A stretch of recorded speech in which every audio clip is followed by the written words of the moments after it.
Alright, how's it going, everybody? This is Ismortah, and this evening I'm going to be showing you some more Yugioh Duel links during my online card game session. Now this evening I'm going to show you two more decks that I have prepared, and then upon showing the decks, show you not only like the cards that are in it, explain what cards are in it, go over the strategy, and then show you example gameplay and how that strategy is utilized, with the idea that you'll have understanding of the basic core of these different decks, and you can tailor decks based on cards you have or ideas you have on your own, because there is no, one and done deck, because as the meta keeps evolving, that ratio will change, and also it's a card game, so you could have the best deck in the world, but if you get a bad hand, you get a bad hand. Alright, so before I get started, let me just check the feed, and I'll kick this baby off.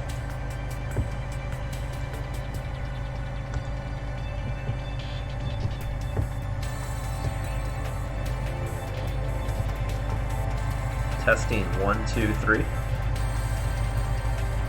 Testing 1, 2, 3. Alright, looks good.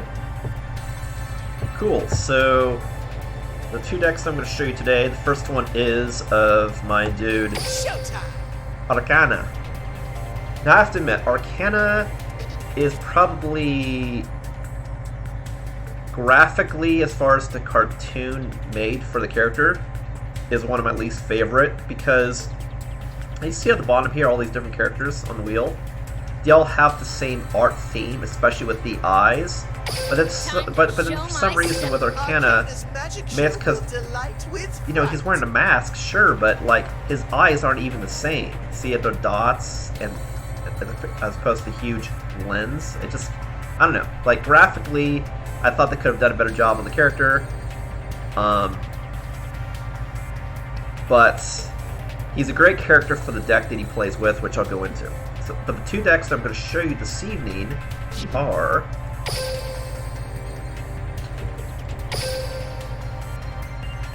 what I call Master Prophecy, which is a combination of the Master of Magician and Spellbooks, as well as my Dark Master deck with Loomis and Umbra, which is a Fiend themed deck utilizing Zorc. And then I do have one more deck to show, and my idea is next time I have this stream, this session, is to make another deck in that time, so that I'll have two more decks to show during this next session before we move on to other things in our online card games. Alright, so the first one is Master Prophecy. So, the general theme of this deck is it's a Spellbooks deck with splash cards to bring out Master of Magicians. Endymion. He's a great combo for this deck, because his special ability is you can discard a spell card to blow up any card on the field, and the fact that this is a Spellbooks deck, half of your deck is spell cards, so he works very well in it. Especially when paired with Arcana's character ability, a trick up the sleeve. What that does is it allows you to start every game you play with one level 7 or higher Dark Spellcaster monster. And since Master Magicians is the only level 7 Dark Spellcaster type monster in my deck, you're always guaranteed to have him in your starting hand every game. And then I open up some unique possibilities. Not only is he reliable, that then at that point all you need is a way to get him out, but you also have the fuel, like I talked about with all the spell cards. So the support cards, like you'll see that I have in addition to Spellbook, are all cards to just get him out. which are chiefly these tribute barrels and tributes to Doom. So tributes.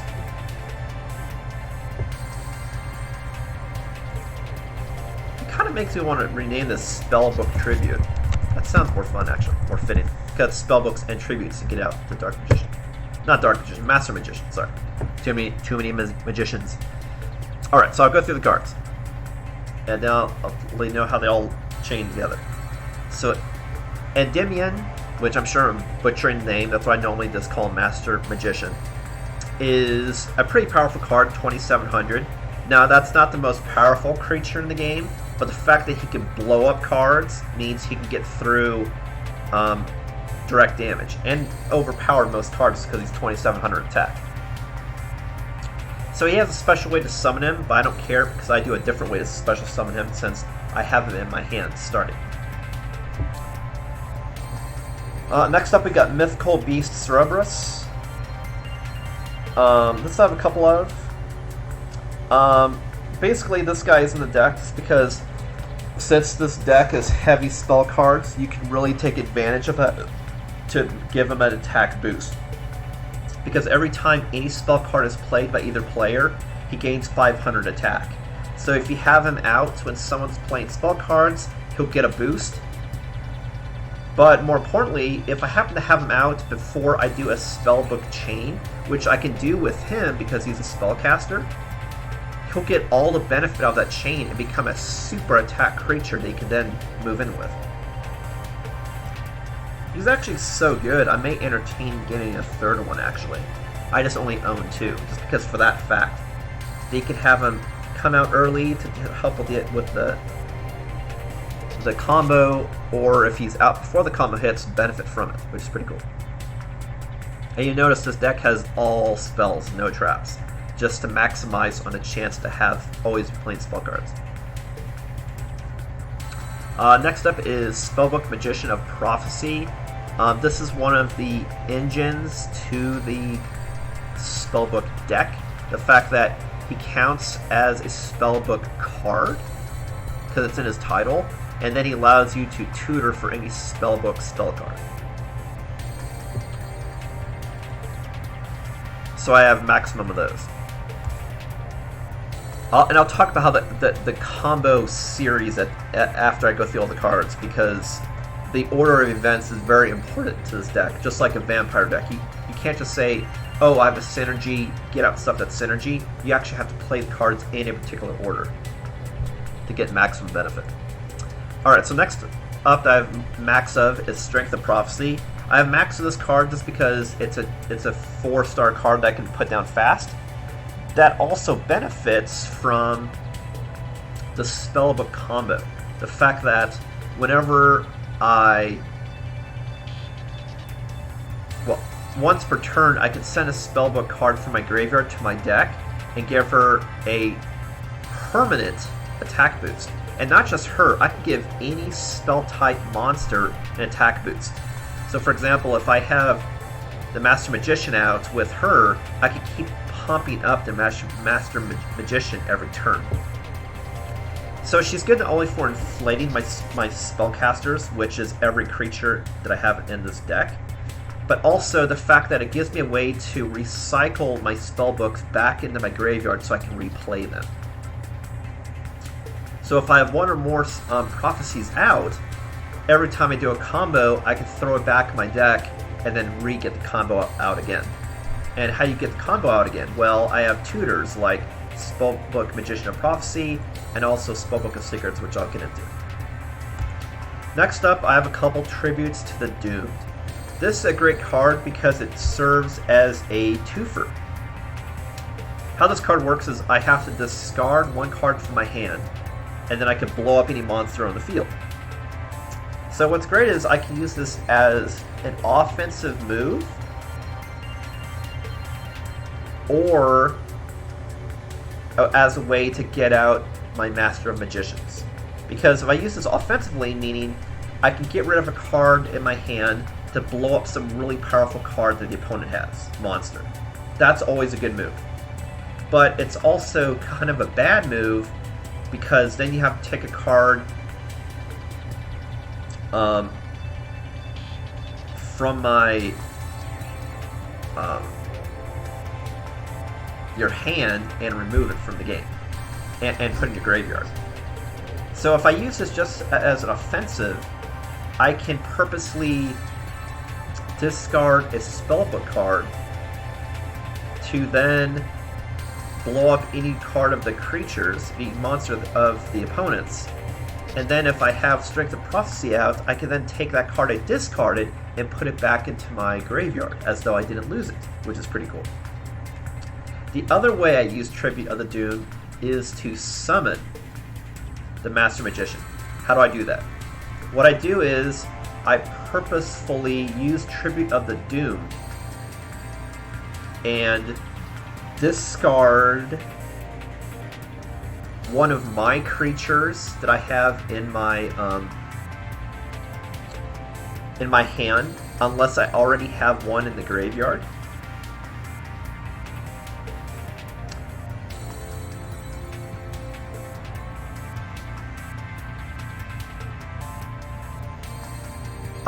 Sorry, I was thinking about a combo. So this could be used a couple ways to get him out. So basically what I use Tribute to Doom for is to put cards into either my graveyard or the opponent's graveyard that I'm missing. So let me finish talking about that last. Tribute Burial. How this works is if the opponent and I both have a creature in our graveyard, I can remove both from the game to special summon a creature that requires 2 tributes.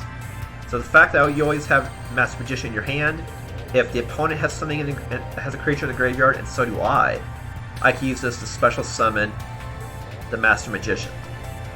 And so what I use Tribute to Doom for, in addition, is to fill those gaps.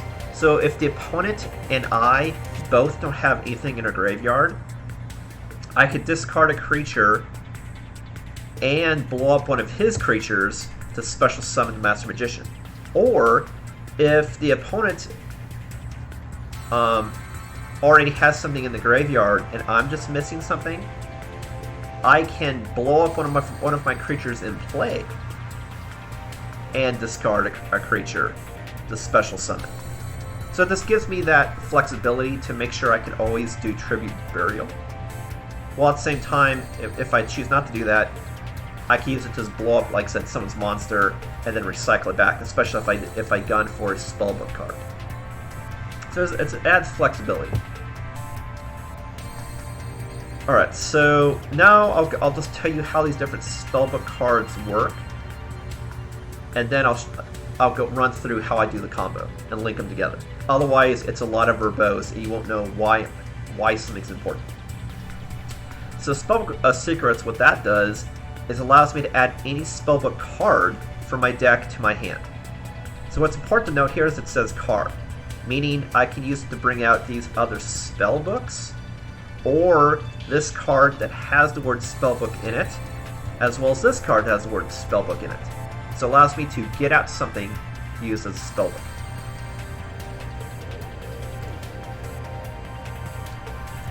What's cool about Spellbook Organization is it counts as one of these Spellbook spell cards, because that's what it is, it's a Spellbook spell card. And this also allows me to look at my top cards in my deck and arrange them in any order to ensure that I can get the cards I need. So it's cool. I can use it part as a chain and use to help get cards out that I need that are just at the top of the deck. Spellbook of Power. This allows me to give a creature temporarily 1,000 attack, and then if I destroy a monster in battle, I can tutor a Spellbook spell from my deck to my hand. Spellbook of the Master. This allows me to copy any Spellbook in my graveyard and use that ability during my turn. Which I'll explain adds to the chain. And then the end of the chain is Spellbook of Fate. This is why I'm chaining Spellbook cards, because depending on how many Spellbook spell cards you remove from your graveyard, banish, you can do different effects. And this is also quick play, so you can have this saved and wait till the opponent does something during their turn as well. And this just runs the whole gamut. This card can return spells and trap cards that are set. It can change a monster's battle position, and most importantly, it can banish one card your opponent controls. So in this deck, I have two ways that I can blow up cards. One, Spellbook of Fate, and the other one being the Master of Magicians. Alright, so how does this combo work?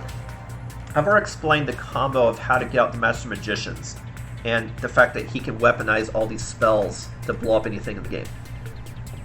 How does the chain work? The chain starts with, I want to play something that can tutor. You want to start the combo with spell cards that can tutor, and then you keep tutoring tutors as far as you can, and then play any other spellbooks you can. What's important to note is some of these cards require you to have a spellbook also in your hand when you're playing it, like a Spellbook of the Master. And some cards require you to have a spellcaster in play.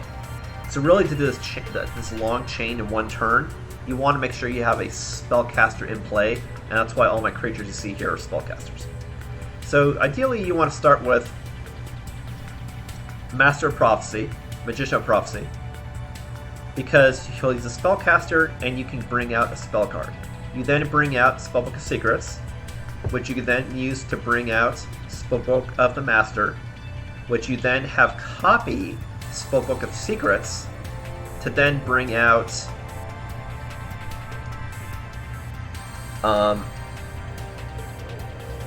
Spellbook of Power or Spellbook of Faith, depending on if you have another one of these cards in your hand. If you bring out, you can gun for Spellbook of Fate if you already have another card in your hand that you can just play.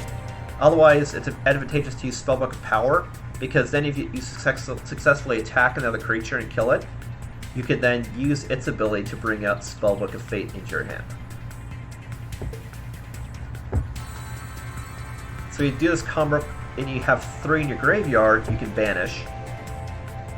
If you're going in for OTK, you may just want to do the 1 or 2 ability, because it takes less. And granted, you could also recycle with Strength of Prophecy, so you can replay cards. So most of the time when I play this deck, I always end up doing like Spellbook of Fate once, and then 1 for 3, and then one of his lesser abilities if I happen to play this card a second time through recycling of Strength of Prophecy.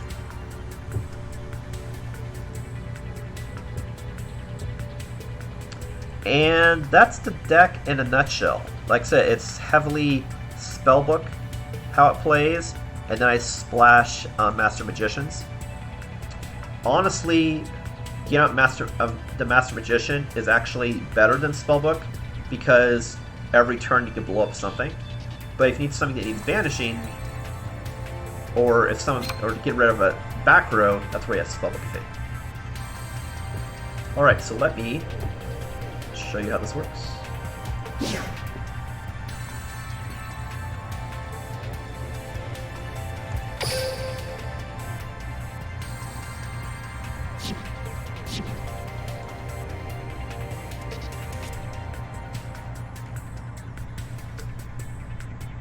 How's it going, Anacros TV? Yep, Spellbook's pretty awesome. I know it's still in the meta, and I honestly have not seen my flavor of it, but I also don't surf the meta really, since I don't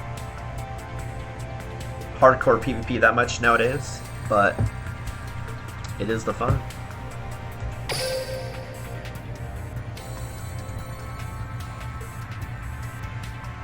Alright, I'll show you this baby in action.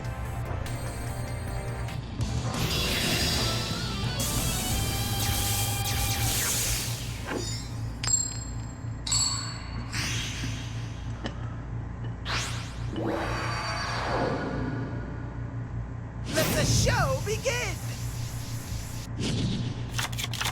I know it's your lifelong dream to duel me. But I'll quickly turn this dream into a nightmare. Will you do me the honor of dueling me? Duel! It's my turn. I will Okay, play you can this see the card. first card I got. I Oh summon a man, how do I monster in keep attack the Master position. Magician in my hand every game? Amazing. My turn is complete. My turn. I draw. Alright. This is a pretty good opening hand. I just hope to God I get a Tribute Burial because I already have 2 parts of that combo as well, so it's starting off pretty good. So, since I'm going turn 2, which is awesome, that allows me to maximize this combo, because since he put up something that's really weak, I can do the combo including Spellbook of Power and blast with this weak 500 attack and kill his creature. And just get the entire combo, which is cool. So let me show you how it works. Watch this. I summon a monster in attack position. I activate So I already my have monster's Spellbook effect. Secrets in my hand, so I don't need to grab that. So I might as well grab something else because I don't need it. So I'll just go ahead and get Fate. Which is good because I actually need a Spellbook in my hand in addition in order to play Spellbook Secrets like I mentioned. So From my that's good. hand, I activate a spell.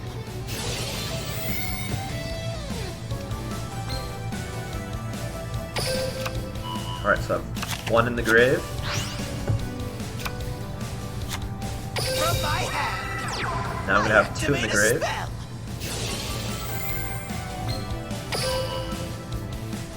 Copy always Spellbook Secrets. Fucking always, always. Unless you've already banished that card and copy something else. In that case, I would copy something to use to get the tutor. So if I ever don't have Spellbook Secrets, then I use it on like Spellbook Power. Or Spellbook Organization. That way, I can help me get out more cards that I need out of my deck.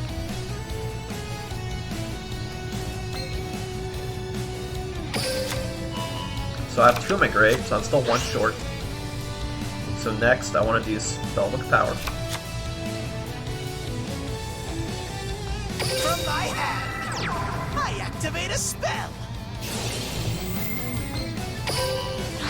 And now I have 3 in my grave. So I don't want to blow it yet because it's a really powerful card. So I'm just going to have it in play and ready. I set a card on the field. Ready for this? Go! Now I'll kill his creature, which I do some damage. I don't care. You haven't defeated me yet. What's more important is I can activate I Spellbook. activate a spell.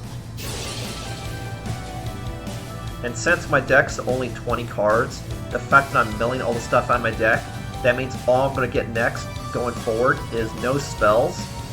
Most likely, a few. It's I'm going to get all these juicy spellcasters that I can utilize and recycle, like my Strength of Prophecies and my Cerebrus, which is cool. So since I still have 3 in here, I must get this, that way I can tutor for another card. So I will do that.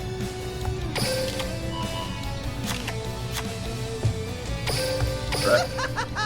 I end my turn. My skills are being tested today. My turn. Draw. From my hand, I activate a spell. Here I go. I fusion summon a monster.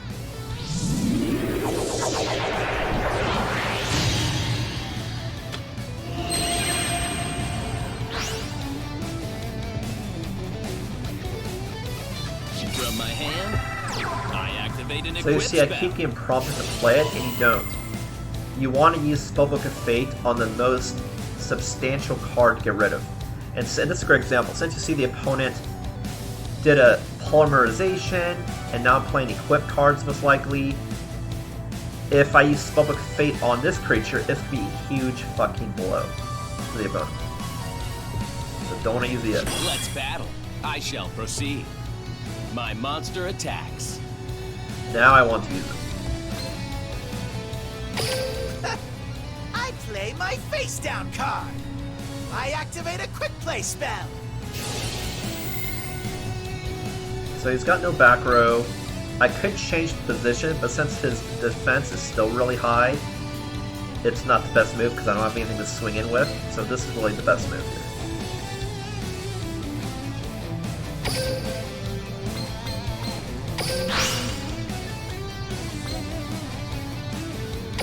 My turn is complete.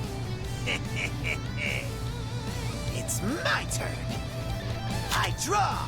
And what's also good about this guy, the fact he's kind of weak, goes back to the Master of Magician's combo, because he's already got something in his graveyard when he polymerization.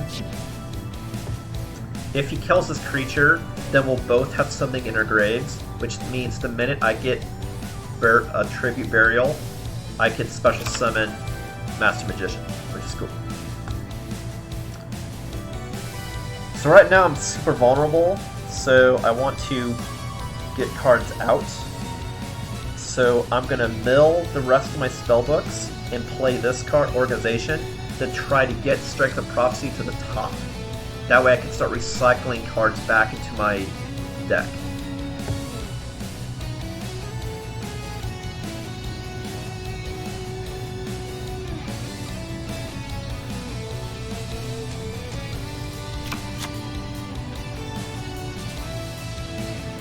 From my hand, I activate a spell.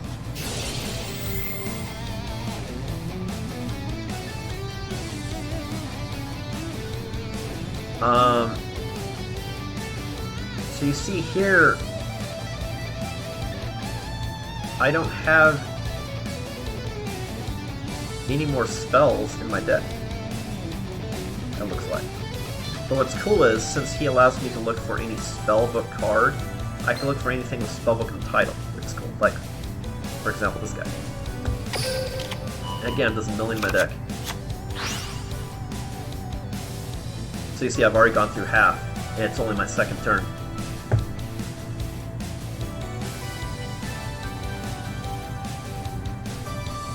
So I haven't used this guy's ability yet, so what I could do is use him to get out the other one. Come on out. I summon a monster in attack position. I activate my monster's effect.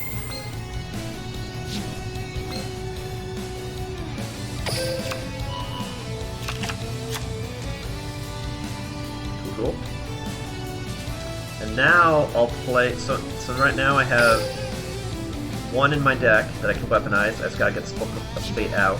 So next do Organization, From my hand, which will not only add another spellbook to my grave, but it'll allow me to try to organize to get what I need to the top.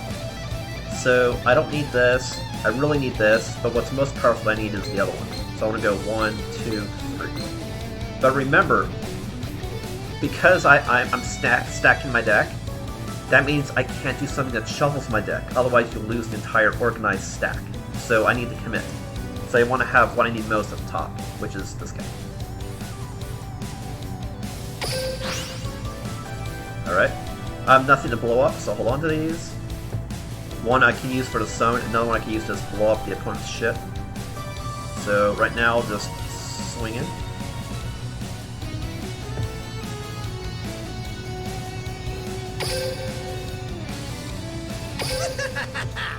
let's battle. Get him! Direct attack! You haven't defeated me yet. Direct attack! I end my turn. Let's make this a great And now duel. I don't want to It's emphasize my too much turn. on like Draw. not Here sure I like go. the I combo, summon a monster in but attack like as far position. as like if you find like a skilled player, it's probably a bad idea to have two creatures Let's in attack battle. mode. They're I weak shall proceed. because if he, for My example, put out monster two creatures that are attacks. 1500, 2000, he could possibly lose the game. Make you suffer twice as hard. My turn is So, complete.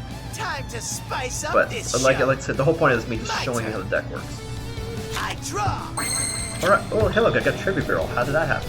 Awesome. And I lost a creature. So we both have creatures in our deck, so I can definitely special summon without using the Tribute. So what's cool is, I can now use the tribute to the Doomed to blow up his creature in play. And I can use this as special summon, and then you can use the Master Magicians to also annihilate a card in play. But since he only has one card in play, I can just go in for the kill, so I'll just use him. From my hand, I activate a spell.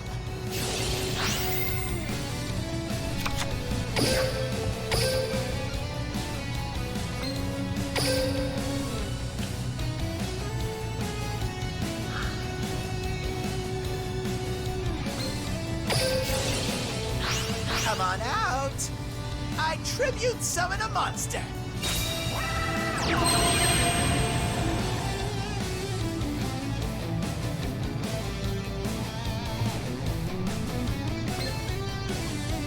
I activate my monster's effect.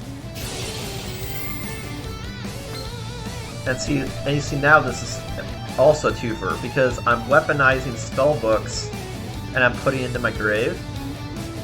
And then I'm blowing up the opponent's cards, and then since it's in my grave, if I get back out Spellbook of Fate, since I have a smaller deck, if I recycle it, I most likely will get it, and then I can play it again.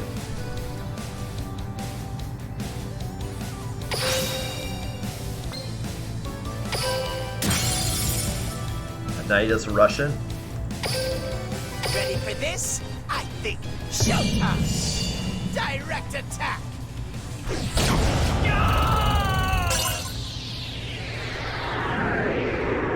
Your skills are quite remarkable. Promise that you'll duel me again in the future. This brings the show to a close. My mix of power and magic makes for an unbeatable spectacle. So this deck is one of my best decks that I have, but you can see one of the weaknesses of this deck is how you use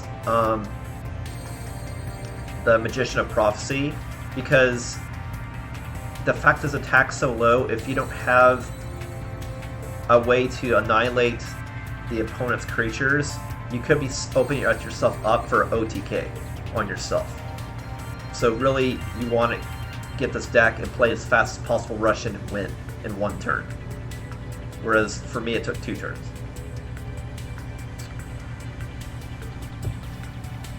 But like I said, if you have the Cerebrus or the Strength of Prophecy cards out, those are good beefies to help you defend while you're doing your thing. They just all happen to be at the bottom of my deck.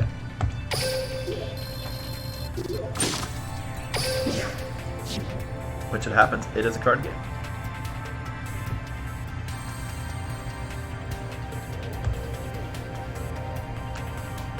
Alright, so the next guy I'll show you is one of the newest characters I unlocked.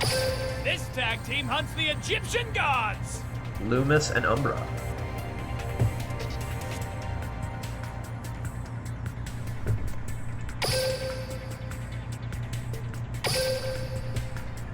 Alright, so this deck has what I call Dark Master Zorc, which is basically a typical Fiend deck, meaning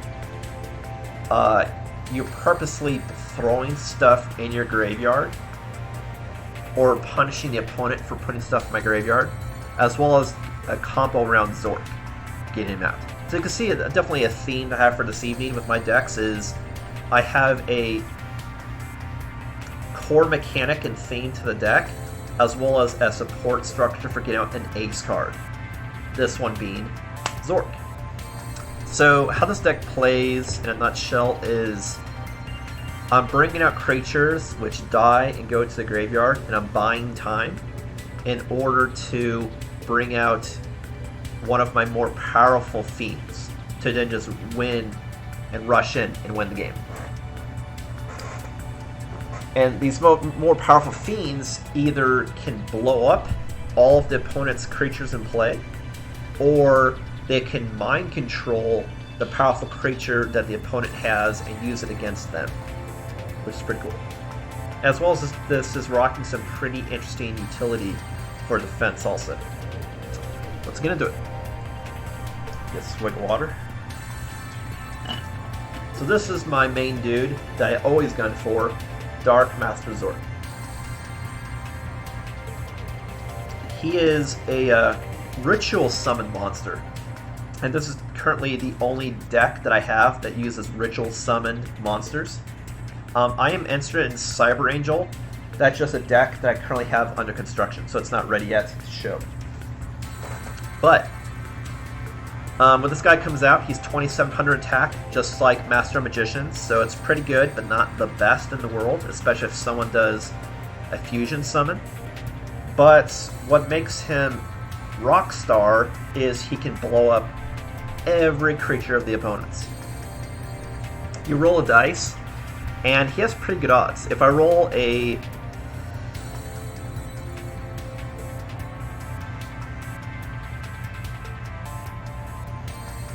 If I roll 1 or 2, I can destroy all of the opponent's monsters in play. If I roll a 3, 4, or a 5, I can destroy 1 monster in play. Or if I roll a 6, I destroy all of my monsters. So obviously I don't want to roll a 6, but that's pretty good odds. 5 out of 6, I can always blow up something of the opponent's. And 1/3 of the time, I'm going to blow up every creature you have in play. That's pretty powerful. So if I then just rush in, you can OTK. Easy.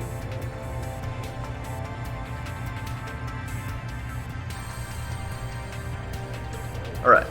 So that's basically him in a nutshell.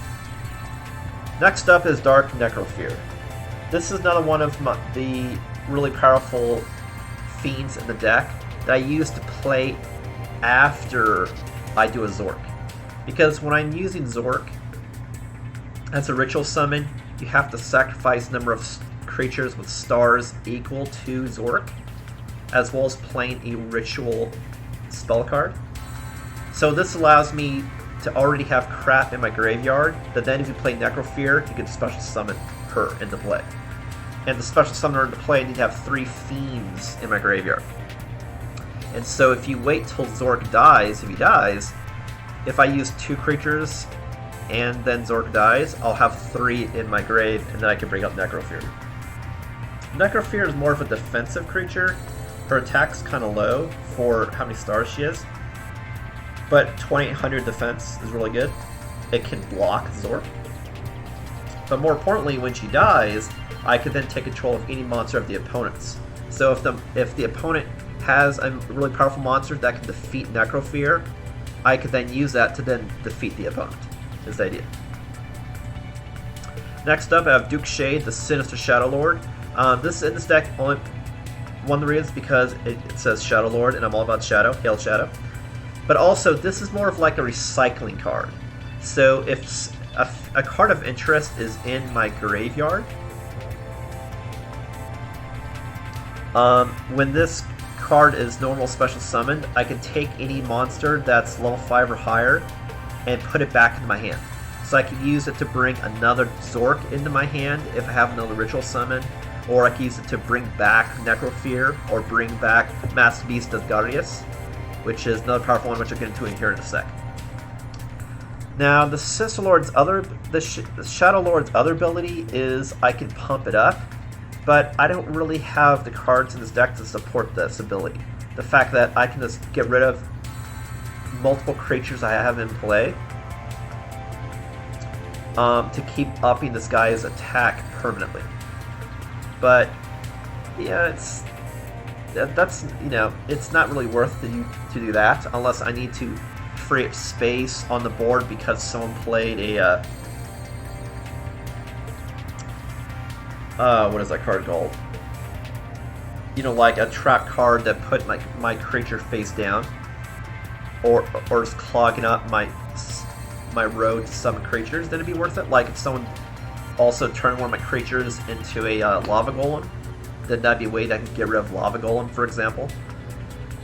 So it's basically just a utility and recycling creature is what I use it for. So I normally hold on to it unless I need to defensively put her in defense mode to help block until I get my ritual summon out. Next up is Githki Chain. This, again, I use as a utility card. The fact that it's 1800 attack, pretty good defender for the 4-star, well, attacker for 4 stars. And more importantly, I could then look at the top 3 cards in my deck, and if one of those is a card that talks about a ritual, I could bring it into my hand, and then the remaining cards I can say what the order is. So it's like a spellbook organization, in addition to a tutor of just going through your top 3 cards. So I can use it to bring out Zorc or the contract, and if it fails, I can still just use it as an organization to make sure the next card I get is something I need, so I can play quick. And this is the only creature I have in the deck that's not a Fiend, and that's just because I'm using this for the ritual utility. Like if you have Sonic Bird, that'd be another good utility card. I just don't have any Sonic Birds. It allows you to tutor for ritual cards, if I recall. But that idea. Next up is Snipe Hunter. This is a Fiend, so it can count toward Necrofear. And more importantly, I can use it as a way to blow up cards before Zorc comes out.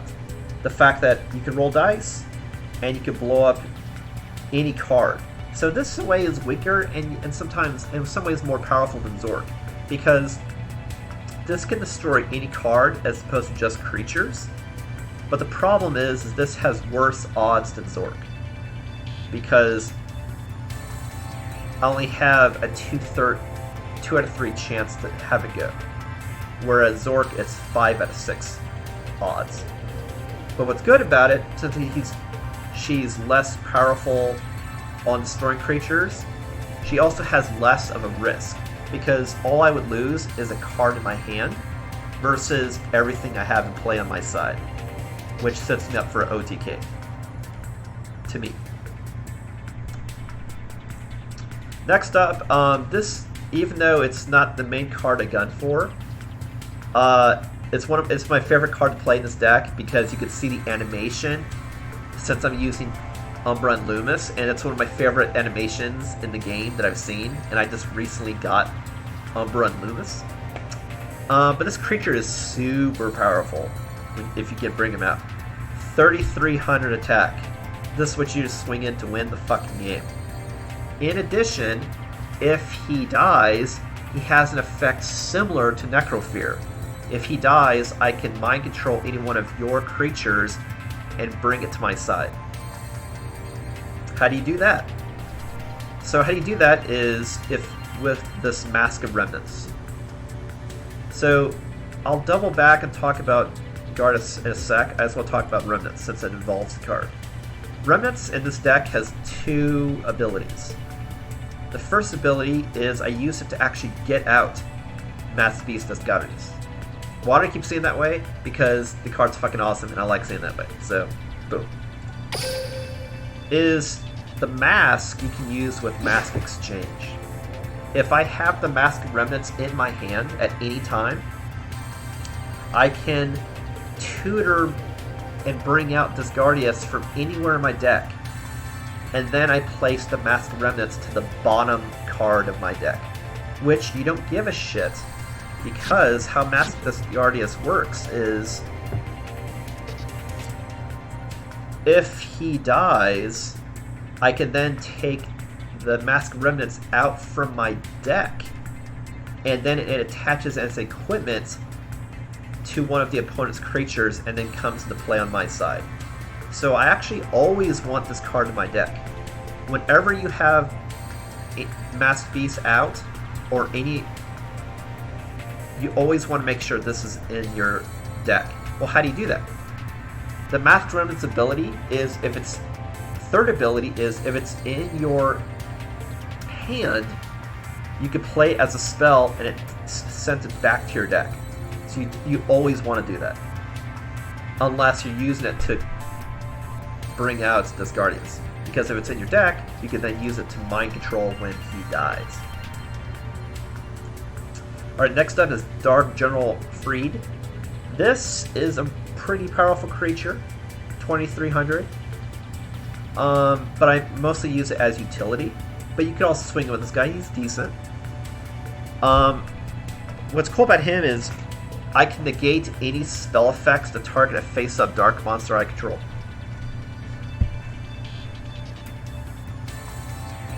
So if somebody plays any spell card on any one of my creatures, and they're all dark except for Iski Chain, I can negate it.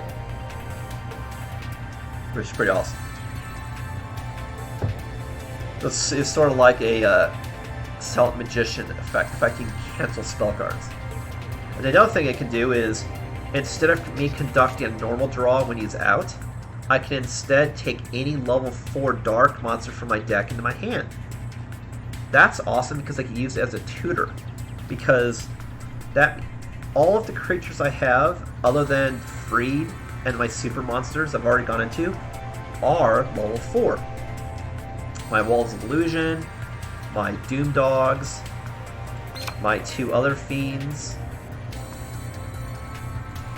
my Shadow Lord are all 4 stars. So I can use to get out whatever card I need. And for different reasons, I'd want a gun for these different Fiends, which I'll go into here next. So the first one that costs 4 is Wall of Illusion. This is great because I play this always defensively. Its defense is 1850, so unless someone has a 1 tribute card, it can definitely block everything. That's normal summon, and in addition, any creature she does battle with then returns to your hand. So you really want to try to bait somebody with a really powerful creature. Like if someone does a fusion summon and attacks me, I'll then send it back to his hand and just fucking up all these cards that are spent on the fusion summon, for example. So it's a defensive card to buy time. In addition, I can use a tribute toward the ritual to bring out Zorc, because the ritual, which I guess go into since I'm at it, you need to play this spell card and tribute 8 stars worth of monsters. So, which means I can use either 2 level 4s or 1 level 8, and that's why you see I have other level 8s because I can weaponize them. So if I can't play Guardius, I can feed it to Zorc. If I can't play Necrofear, I can feed it to Zorc. Or I can weaponize Guardius to feed the Zorc, and then when Zorc dies, since I have 2 creatures in the grave, all I need is 1 more to die, and then I can bring on Necrofear. Combo. But Wall of Illusion, you always put into play face down to bait somebody. Because I have multiple cards in this deck that are face down, and this way someone will never quite know which card I have face down. To try to bait somebody into either having a creature returned to their hand, or giving me a free creature. Because the other one I always put face down is Doom Dog Octhros, if I said it correctly. What this creature does is you always want to have him in defense mode because he's weak as shit, just like it. Magician of Prophecy. But when he dies, I can tutor for any level 8 Fiend. So you see in this deck, I have multiple ways to tutor what I need to get out. I can tutor for level 4s, I can tutor for level 8s, I can tutor for anything that uses the word ritual. Multiple ways to get out what I need as fast as possible from my deck. And that's why I have multiple of these.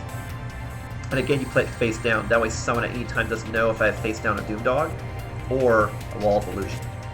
Either way will benefit me, but that's why the opponent doesn't know what I'm doing.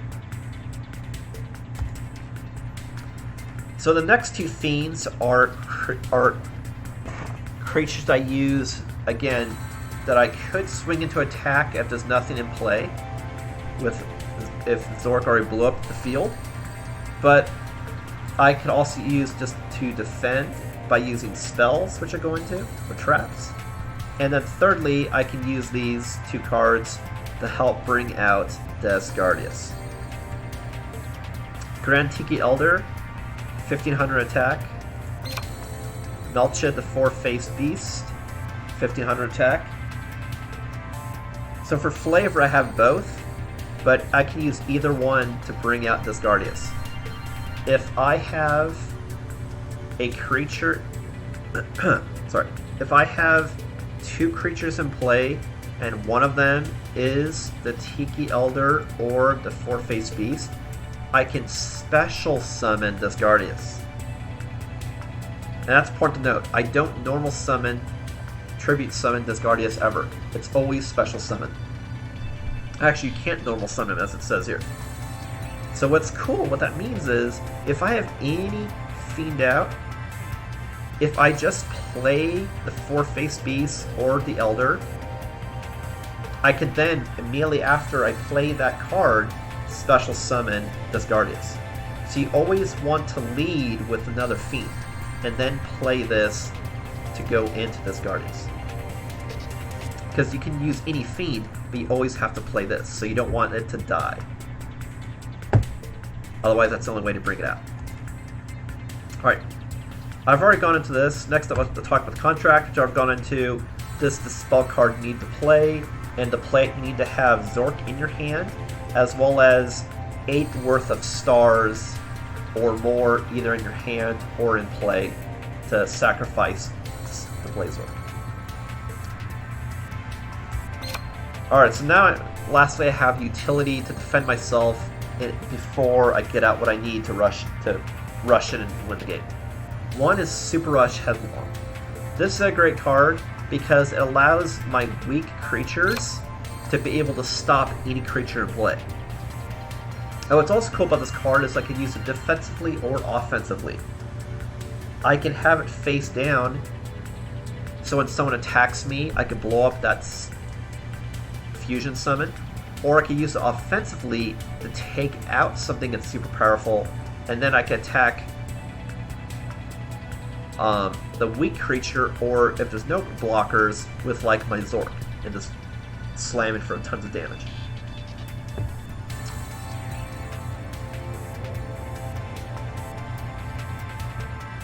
And what's also cool about Super Rush Headlong is it allows me to have multiple cards to stop the opponent while only having 1 trap in my deck.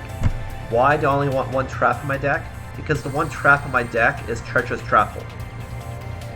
To play Treacherous Trap Hole, I can't have any trap cards in my graveyard.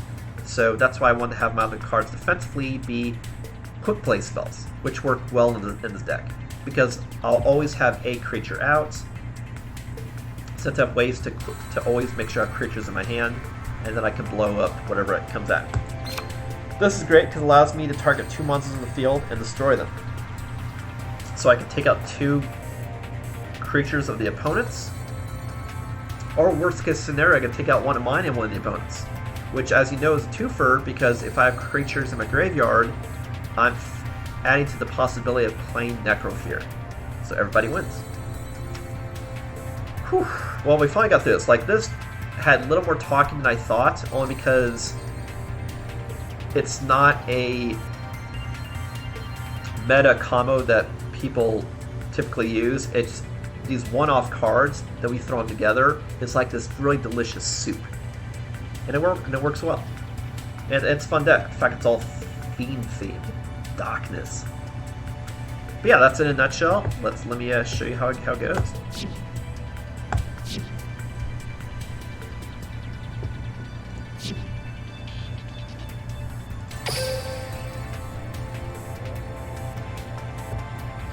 I'm not going to do Circus Trick only because Circus Trick deck manipulates stuff in play and brings to her side, and that's what I want to show. I want to show you how the deck works, so I don't want to play with anything that's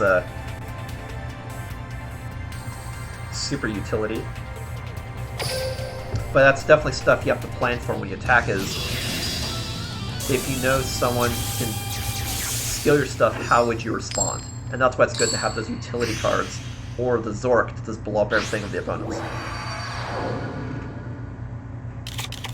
I'm the great rare hunter Loomis. The one known as Umbra. Come on, let's duel! Duel! It's our turn. Cool, so this is a very advantageous starting hand because I could show you a special ability. The powers of light and dark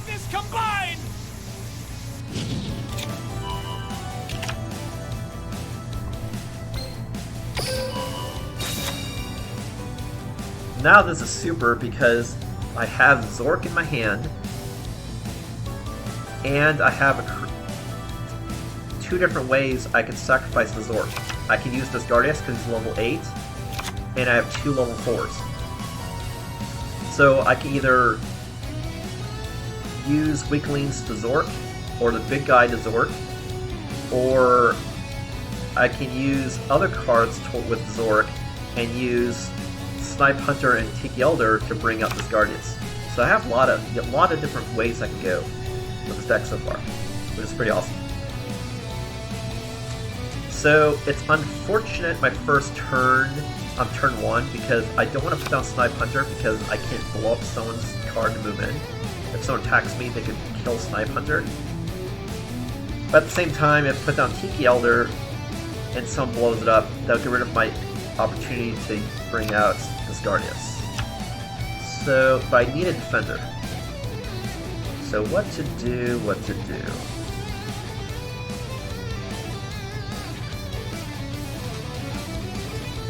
If it was turn 2, I would do Snipe Hunter, but since I need a blocker, and I want to have a way to blow up something if you put down something powerful, I think I'm forced to put out the Elder first, actually. Grab Tiki Elder!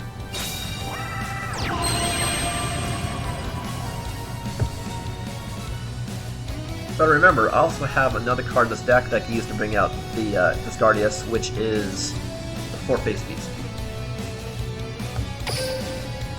My turn's complete. Make your move. My turn. I draw. I set this monster face down. That's the end of my They're just really turn. fortuitous for me to It's get these our guys turn. because they are funny, and the fact that you I see this draw. really great animation with Disgardius, as well as the fact that it's just making a deck that I made better because it allows me more easily to get out to make sure Disgardius isn't in my hand. It's just like pretty fortuitous. So I got really lucky that he didn't attack me. So that means I could gun straight for Disgardius. So enjoy.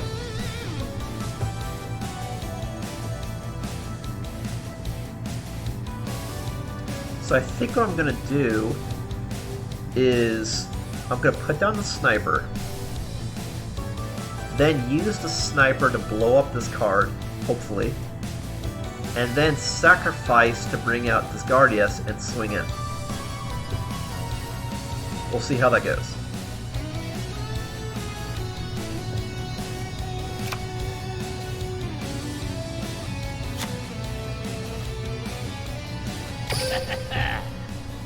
I summon a monster. Oh boy, I got Kitty in my lap. My Kitty's a lap hunter. Yeah. As opposed to a snipe hunter. A lap hunter. Good boy. Alright. Snake can see Snipe Hunter in action. I activate my monster's effect. So I want to discard a card.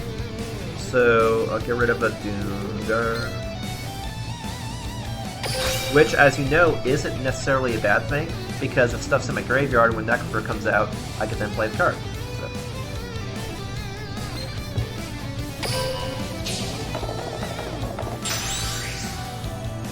So that was unfortunate. I just blew a card. But like I said, it's less of a penalty because I can use my graveyard for stuff as well. Either way, we can use Disgardius.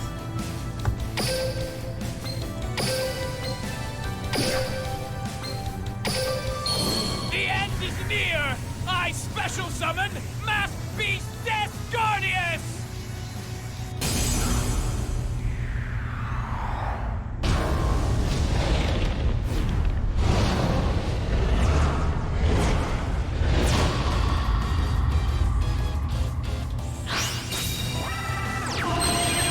I was hoping to swing in for 3,300, but that's the thing when you do dice, you know, the dice aren't always in your favor.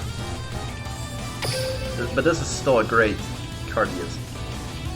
Battle! Attack! Mass And like I said, if it dies, I can then Disgardius! steal. Dark Destruction! a creature on the opponent's side as well. Here goes! My monster's effect activates! You'll love this! I special summon a monster!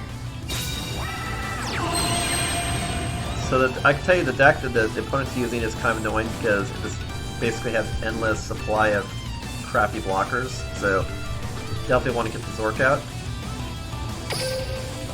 We'll see what we can do. Complete. Make your move. It's my turn! I draw! I set a monster! That's the end of my turn! It's our turn. I draw.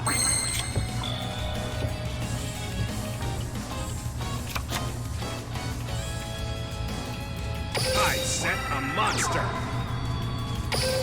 Battle! Go! My monster attacks!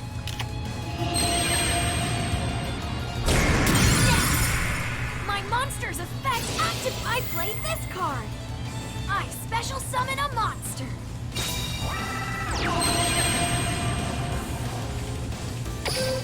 My turn's complete. Make your move. It's my turn. I draw. I set this monster face down. I set this card face down. That's the end of my turn. It's our turn. I draw. Alright, so I have the contract, but I don't have enough out, and I want to keep this guard just out for me out. So...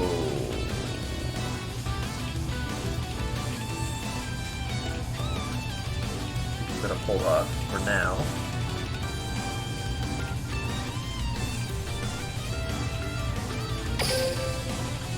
Battle! Attack! Masked Beast Descardius! Dark Destruction! My monster's effect activates.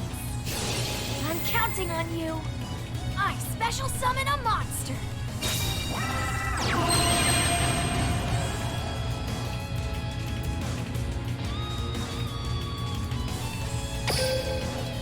My turn's complete. My turn. Make your move. I draw. My monster's effect activates. Before Descardius leaves, it'll gift you with a mask.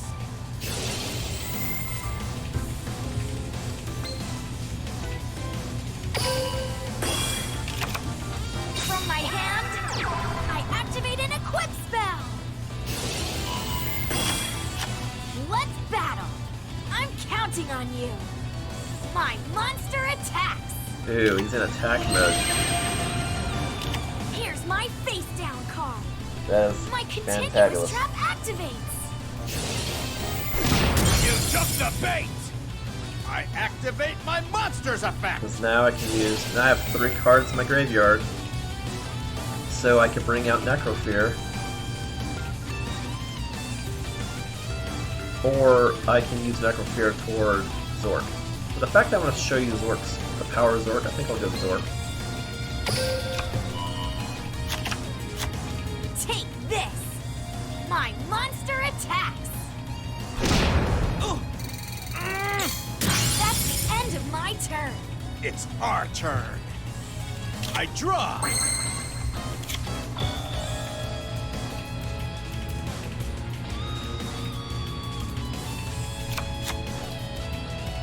From my hand, I activate a ritual spell.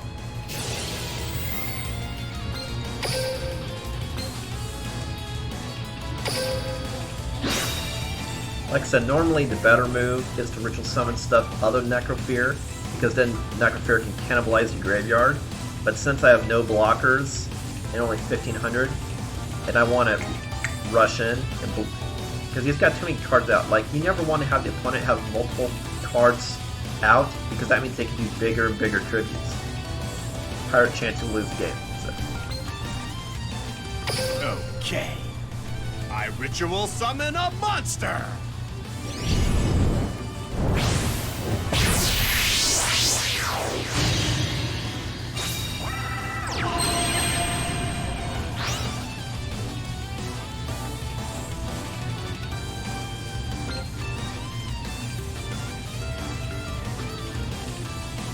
And with Zorc, you always want to do his effect before you summon, and just the unlikelihood that if he does kill himself, you can then put out a blocker. Whereas if you play it first, you'll have no blocker. I activate my monster's effect!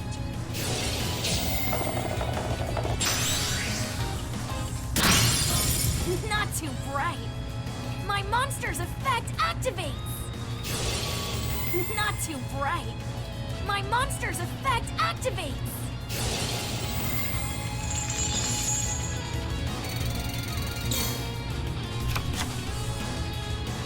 So I want to play both because I want to do as much damage as possible. But in addition to bait, so in case he tries to play something to kill 4-base beast, I could then use Zorc to attack that creature. Okay. I summon Melkid, the 4-base beast!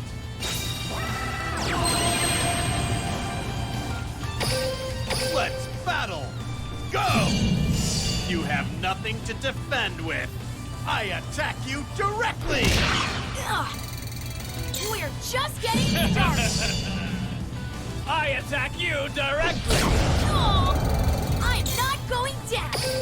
It's taking everything you have just to survive. I am And another reason why you want to have two creatures that will summon none is, unless someone special summons, they can only play one card. I'm done with So that my means turn. I can use one creature to destroy that, and the other creature to It's swing in. our turn. And that's a general I strategy draw. for Yu-Gi-Oh! Because you're limited to what types of things you can bring out each turn. This one's gonna set, but I don't need. I'm setting a card! Swing in. Battle! This duel is over! I attack you directly!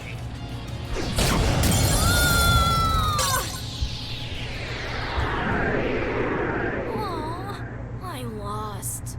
Ha ha ha! When light and darkness are one, we can't lose! You Light and Dark. cannot win against our perfect combo. Light and Darkness, the Bounce of Light and Shadow. That's a Legacy Quest WoW reference for those that know what I am referring to.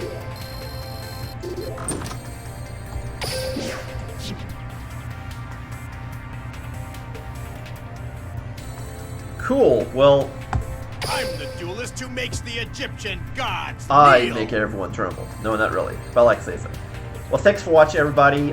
Those are two decks I'm going to show. Again, I showed you Spellbooks with Splash Master Magicians, as well as a Fiend deck, Splash Zorc. So my next stream of Yu-Gi-Oh! Duel Links is going to be 2 weeks from now because I'm going on vacation next week. So you can expect to see more decks of Yu-Gi-Oh! Duel Links 2 Mondays from now, 7 p.m. PST. My next stream will be this week, Wednesday, 7 p.m. PST, and I will be playing some Heroes of the Storm, showing you some more of my favorite Zerg skin heroes. So if you want to check out some tower defense, arena action, definitely tune in then. Well, thanks for watching, everybody. Again, this is Ismortah, and there'll be my last stream will be, again, this week will be Wednesday. Otherwise, it will be 2 weeks until I get back to my regular schedule. But until then, I'll see you next time.